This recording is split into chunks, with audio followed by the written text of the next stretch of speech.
ዓለም ይሄን ሁሉ ስልጣኔ ጫፍ ላይ ሲደርስ ኢትዮጵያ የምትባል ሀገር በቃ ዓለም ላይ አልነበረችም እንዴ? የኤአይን አፕሊኬሽን መጠቀም መቻል ማለት የኤአይ ኢንጂነር ወይም ደግሞ የኤአይ ፈጣሪ መሆን ማለት አይደለም። እኛ ዛሬ ከነዚህ ሞዴሎች የምናገኘው እውነት ትክክለኛ እውነት ላይሆን ይችላል። ሞት አልፈራም። ምን እንደሚያስፈራኝ ታውቃለህ? የምሞትበት መንገድ። አሁን በሽተኛ የሆነ ሰው ነገር ሁሉ በአንተ ላይ የሚሆነው እግዚአብሔር ለበጎ ነው ብትለው በሽተኛ ሆኜ ለበጎ ሊሆን አይችልም ነው የሚለው። ታምናለህ፣ ታመልካለህ። ግን አንዳንድ ጊዜ እንዴ ለምንድን ነው መከራ እግዚአብሔር የለም እንዴ ወደሚል ሐሳብ ልትሄድ ትችላለህ። እግዚአብሔር ረቂቅ አምላክ ነው። እግዚአብሔርን ሰው በሚረዳበት ሐሳብ ለመተንተንና ለማስረዳት ይከብዳል።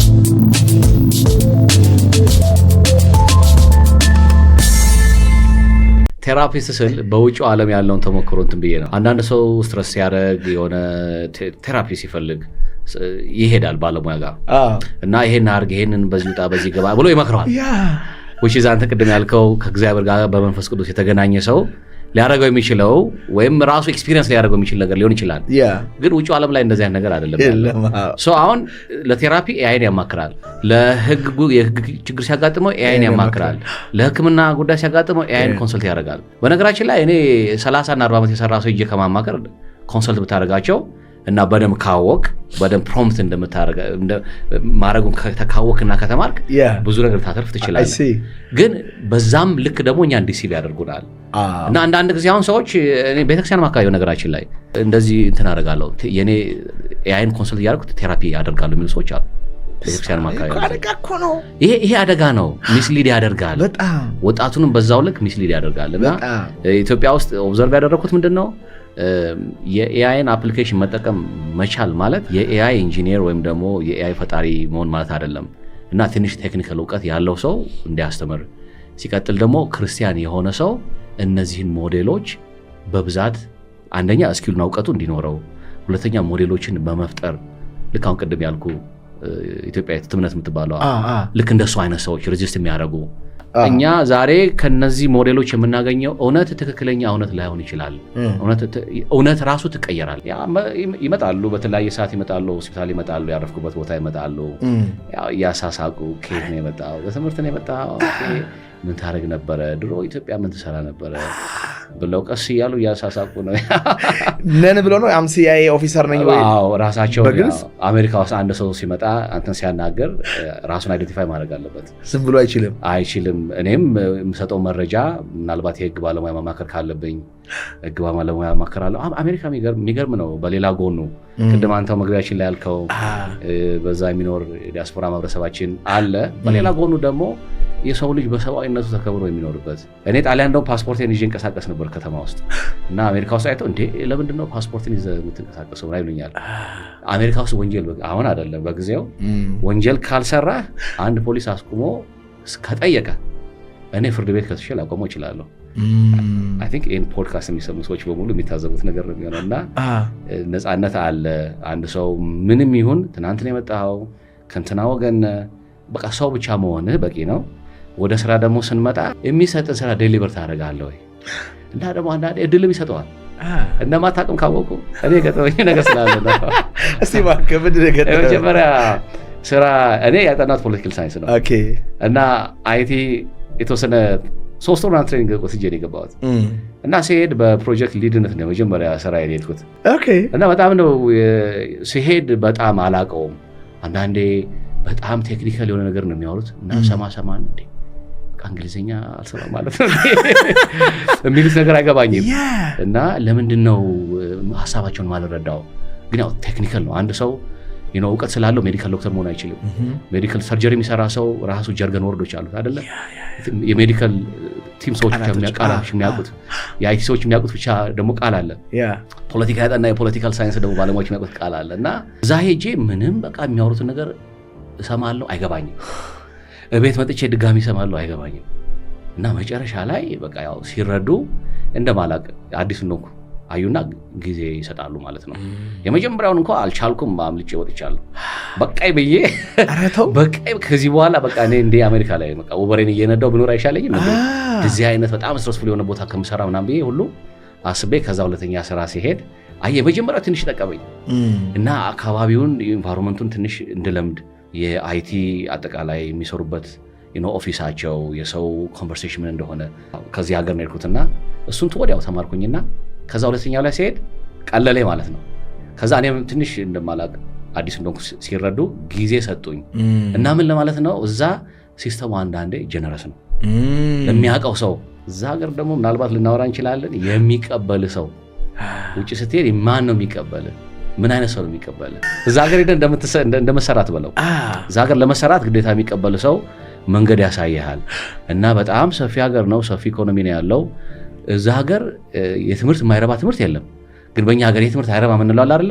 እዛ ስትሄድ ኤክስፐርት ነው የምትሆነው። ሁሉም የሚወድቅ ነገር የለም። በእያንዳንዱ ደረጃ ላይ ኤክስፐርት ነው ያላቸው እና ዓላማ ላለው ሰው መዳረሻውን ላወቀ ሰው እና ደግሞ ያንን ለማድረግ ጥንካሬ ላለው ሰው፣ መንፈሳዊ ጥንካሬ ላለው ሰው እኔ ማድረግ እንደሚቻል ነው በእኔ ህይወት ያየሁት ማለት ነው። ምንድነው እኔ ለረፍት ነው የሄድኩት። ከዛ ሰርጀሪ ነበረኝ። ሰርጀሪ መጠበቅ ነበረብኝ እና ሰርጀሪ ግራ ጉልበቴ ተመቶ ስለነበረ ውስጥ ያለው ጅማት ሊጋሜንቱ ተበጥሷል እና ግዴታ እሱ መተካት ነበረበት። ከዛ ዩኒቨርሲቲ ደግሞ ስትል መጀመሪያ 3 ወር ኤክስቴንሽን ሰጠዋል። ከዛ 6 ወር ይሰጣል። ከዛ በኋላ በቃ ያው ሶሪ ነው የሚሉት። አዎ እና እኔም እንደዛ ቆየው ማለት ነው ሕክምና ስከታተል። ይገርምሃል በጣም ከባድ ጊዜ ነበር ያሳለፍኩት። ግን የሚገርምህ ትንሽ የምትሆነው ቤተክርስቲያን አካባቢ አድርጌያለሁ እና በቃ እግዚአብሔር እንደማይተወኝ ይሄን ደግሞ የሚያደርገው እግዚአብሔር ለበጎ እንደሆነ እና የማላየው ብርሃን ግን ከፊት እንዳለኝ በውስጤ ማለት ነው።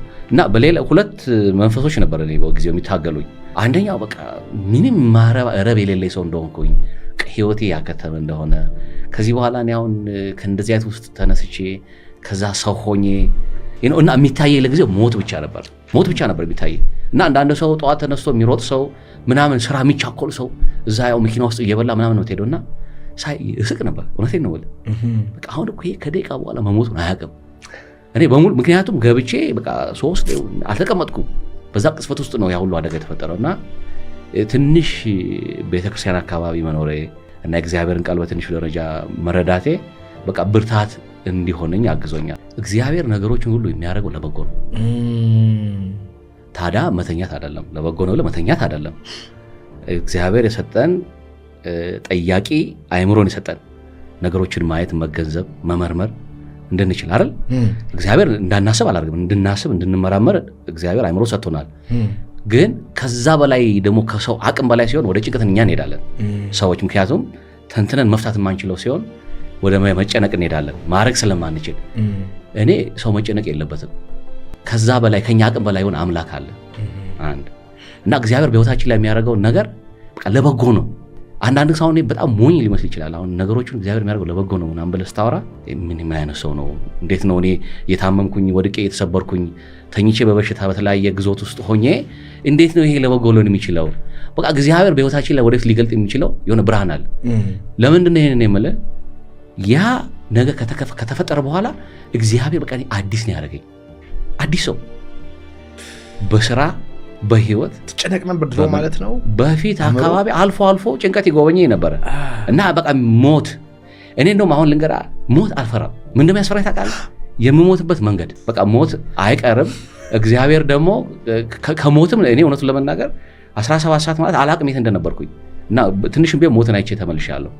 ግን ከዛ በኋላ ግን እንትን ካልኩኝ በኋላ በቃ በዙሪያ አንደኛ ሰውም አልነበረም፣ የተቀበሉኝ ሰዎች የሉም እና የተወሰነ መንግስት ኮሚኒቲ ምናምን በጊዜው አንድ ሲልቨር ስፕሪንግ ሞንጎመሪ ካውንቲ የሚባል አለ ቤት ተከራዩና እዛ አስቀመጡኝ። ተኪር የሚያደርግ ሰው የለም ለአንድ ዓመት እና በክራንች ምናምን ነበር መሄደው። ያ ጓደኛ ምናምን ነበረኝ ግን በክራንች ምናምን ሄዳለሁ። እንደዛም ሆኖ ግን እውነቱን ለመናገር እስከተወሰነ ጊዜ ድረስ እግዚአብሔርን በጎን የምጠይቀው ነገር ይሄ ሰው በቃ ይሞታል ለምን ይሰራል አሜን በቃ ነገ ትሞታለህ የሚል በጣም ወኔን የሚሰልብ አይነት መንፈስ አይነት ነገር ነበረ። ምን በቃ አትረባም ረብ የለህም ብትሰራ ብትወርቅ በቃ ነገ ትሞታለህ የሚል ሞት የሚል ድምጽ በጆሮዬ ተደጋጋሚ ጊዜ እንደዛ ቤተክርስቲያን ይሄድ ነበረ። ዲሲ ማርያም ቤተክርስቲያን ሄዳለሁ። የተለያዩ ሰዎችም እንትን አደርጋለሁ። ቤት ውስጥ ስሆን መዝሙራት ቤተክርስቲያን ስለሆነ ያደግኩት በዲቁና እያገለገልኩኝ ነው ቤተክርስቲያን ያደግኩት። እሱ ነው ትንሽ መንፈሳዊ ጠብታ ስለነበረ እሱ ነው የበለጠ ያነቃኝ እና ምናልባት እንደዚህ አይነት መንፈሳዊነት ባይኖረኝ ኖሮ ምናልባት አንዳንድም ሰው በጣም ወደ ጥልቅ የሆነ ጭንቀት ውስጥ ገብቶ ራሱንም ያጠፋ ሰው ይኖራል። በቃ ከዚህ በኋላ አለ አይደል የራሽናሊቲ ኦፍ ዴዝ የሚባለው መኖርና አለመኖር ሁለቱን ያነጻጽርና አይ እኔ ከመኖር አለመኖር ነው የሚሻለው ብለው ራሳቸውን ወደ ማጥፋት የሚወስድ እንትን አይነት ሐሳቤ ሊኖር ይችል ነበርና እግዚአብሔር ነው ያጸናኝ። እና የሚገርም ለበጎ ነው ያልኩትን ከዛ በኋላ ነው የታየኝ። በጊዜው አይታየም። አሁን በሽተኛ የሆነ ሰው ነገር ሁሉ በአንተ ላይ የሚሆነው እግዚአብሔር ለበጎ ነው ብትለው በሽተኛ ሆኜ ለበጎ ሊሆን አይችልም ነው የሚለው። ይሄ ራሽናል ማይንድ እንደሚነግርህ እሱን ነው። ግን መንፈሳዊ እንትን ደግሞ ብርሃን ይሻገራል፣ አይታጠርም። ተሻግሮ ነው የተለያዩ አድማስ ተሻግሮ ነው የሚያየው። እና እግዚአብሔር በህይወት ላይ ለበጎ እንዳደረገው ነገሮቹ ካለፉ በኋላ ተመልሰህ ስታስበው ነው። አሁን ለምሳሌ በህይወቴ በዛ መስመር እንኳን አለፈ ነው የምለው። ዛሬ ያለኝን ዛሬ እግዚአብሔር ያደረገልኝን ነገር ሳስብ እንኳን እግዚአብሔር በዛ ውስጥ አሳለፈኝ ነው የምለው።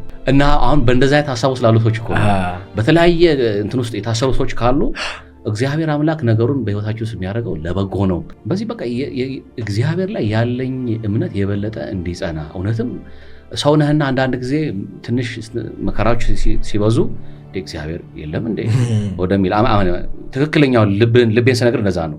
ታምናለህ፣ ታመልካለህ፣ ግን አንዳንድ ጊዜ እንዴ ለምንድን ነው መከራ እግዚአብሔር የለም እንዴ ወደሚል ሀሳብ ልትሄድ ትችላለህ። ግን ከዛ በኋላ ግን ምንም ነገር ቢሆን አሁን እግዚአብሔር ፊት ለፊት ብርሃኑ እንደሚገልጥልኝ አምናለሁ። እና ደግሞ አንዳንድ ጊዜ ተገብቶኝ ማለት ነው ለመናገር ከኔ በላይ መንፈሳዊ ሕይወት ያላቸው ከኔ በላይ የሚደክሙ ከኔ በላይ በጣም ጠንካራ የሆኑ ሰዎች አሉ። እና አንዳንድ ጊዜ ይሄ ዲዘርቭ አላረግም፣ እኔ አይገባኝም። ስለማይገባኝ ወደ ኋላ ሄጄ እግዚአብሔር ያደረገልኝን ነገር ሳስብ ከምን ውስጥ እንዳወጣኝ ህይወቴ እንዴት እንደተቀጠለ ከዛ በኋላ ደግሞ እግዚአብሔር እንዴት አድርጎ በምሕረቱ እንደጎበኘኝ ሳይ በቃ እግዚአብሔር ነገሮችን የሚያደርገው ለበጎ ነው። የሆነ መከራ ፊት ለፊት ካለ እመነኝ ፊት ለፊት ላይ የሚከፈት በር አለ። እኔ እንደዛ ነው መረዳው። እንደዛ ነው በከስካስ በከት ምናምን አይደለም። እኔ አሁን በተግባር የተፈተነ ህይወት የለም ነገር እግዚአብሔር ረቂቅ አምላክ ነው። እግዚአብሔርን ሰው በሚረዳበት ሐሳብ ለመተንተንና ለማስረዳት ይከብዳል በእውነት። ግን እግዚአብሔር ህሊና ላይ ነው ያለው ብዬ ነው ማምነው እኔ ከራስ ጋር። ለምሳሌ አንድ ሰው የሆነ ወንጀል ሊሰራ ይችላል፣ ሰው ሊበድል ይችላል። ከዛ አካባቢ ሲርቅ ከህሊናው ጋር አንድ ላይ ነው። እና እግዚአብሔር እንግዲህ ሙሉ በኩል ላይ አይደለ፣ ሁሉም ቦታ አለ። ህሊናም አብሮ ይከተልሃል። አሁን ይህንን መጽሐፍ ቅዱሳዊ መሰረት በመያዝ ሳይሆን ከራሴ ካለኝ ልምድ አንጻር እና ሁላችንም ኤክስፒሪየንስ ከምናደርገው ነገር ነው። እና እግዚአብሔር በተለያየ መንገድ ብርሃኑን ይገልጣል፣ ግን አናይም። እስኪ አሁን ለምሳሌ በቀን ውስጥ ስንሮጡለን የሆነ ሰዓት ከራሳችን ከቁጭ ብለን እንደው በጸሎት ባለው ከእግዚአብሔር ጋር በጸሎት ራሳችን ህሊናችንን ከፍ አድርገን እግዚአብሔር አምላክን የምናስብበት እና የምንጸልይበት ጊዜ ምን ያለው የለም። እንደዛ አይነት ተመስጦስ ካልሆን ወደ ጸሎት ልምምድ ውስጥ ካልመጣን እግዚአብሔር ልናየው አንችልም። ይሄ ማቴሪያሊስቲክ ህይወት ነው። ለምሳሌ እኔ አሜሪካ ውስጥ አሁን በፊት አንዴ ጣሊያን ደርሼ የመጣው ጊዜ በጣም ገረመኝ፣ ስልጣኔያቸውን አይቼ ገረመኝ። እና ለመጀመሪያ ጊዜ ስለነበር ሄድኩት እስከ ማስተርስ ተምሬ ጣሊያን ሄጄ ሜትሮ መሳፈር አልቻልኩም። እኔ ሄድኩት ፒዛ የሚባል ከተማ ነው፣ ሴና ወደሚባል ቦታ እንሄድ ነበረ። እና አንድ ኢትዮጵያዊ ነው አግኝቶ ዩኒቨርሲቲ ውስጥ ለፒኤችዲ ትምህርት ሄድኩት። እና በዚህ ነው የምትቆመው፣ ፕላትፎርሙ እዚህ ጋር ነው፣ ትኬት የምትቆርጠው አሳየኝ። ከዛ በኋላ አልገባኝም፣ ምክንያቱም በትሬን ተሳፍሬ አላቅም። እና ለራሴ ነው እስካሁን ማስተርስ ተምሬ በቃ ይሄ ትምህርት ቢያንስ ጣሊያን ላይ ትኬት ሊያስቆረኝ አልቻለም እንዴ? እንደሆነ አይደለም በነገራችን ላይ የዛሬ 10 ዓመት ምናምን ዩቲዩብ ምናምን ኢንተርኔት አልነበረም። እና ሄጄ በቃ በጣም ስልጣኔያቸውን አይቼ ከዛ ኢትዮጵያ ተመልሼ መጣሁ ከ4 ወር ምናምን በኋላ።